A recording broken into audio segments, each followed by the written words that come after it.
Un qui n'a pas parlé encore, Jean-Georges Trouillet, merci d'être là. Vous êtes le vice-président d'Unzerland. Alors, vous n'êtes plus au second tour, vous avez été éliminé, mais on voulait revenir avec vous sur ces résultats plutôt honorables d'Unzerland au premier tour. 8% en moyenne en Alsace, un peu plus dans le Haut-Rhin que dans le Bas-Rhin.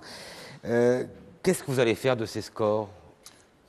Vous n'avez pas d'élus et maintenant c'est fini. La première chose, c'est qu'il y a un message important qui a été passé. Je veux dire, nos candidats, quand ils sont présentés, ils ont atteint un score en moyenne de 15%. Dans une centaine de villes alsaciennes, nous dépassons les 20%. Dans une vingtaine, nous dépassons les 30%. Donc c'est un message fort qui a été envoyé, non seulement à la classe politique locale, mais également au gouvernement. Au gouvernement, parce que nous, nos électeurs, nous refusons cette disparition de la région Alsace. Et bien au contraire, nous demandons plus de liberté et plus de responsabilité. Maintenant, il faut que le gouvernement prenne acte de ce score qui est historique en Alsace. Nous sommes maintenant un des partis les plus puissants, partis régionalistes les plus puissants en Hexagone, avec les Corses, avec les Basques. Donc il y a maintenant une question alsacienne. Il faut que le gouvernement réouvre le dossier des institutions alsaciennes. Et maintenant, mais vous n'avez pas d'élus, donc tout à fait, parce que vous ne pouvez pas peser directement.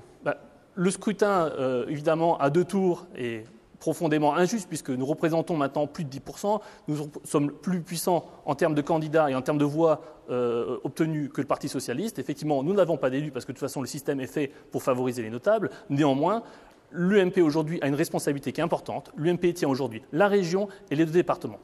Maintenant, on demande à ces deux futurs présidents et à M. Richert, qui ont visiblement capitulé en race campagne, de reprendre le dossier alsacien en main, de lancer une consultation de tous les Alsaciens pour un nouveau projet de conseil unique, de voter ça avec les trois collectivités et de faire exactement ce qui a été fait en Corse les dernières semaines, à savoir proposer un projet et engager des négociations ou, s'il le faut, un bras de fer avec le gouvernement.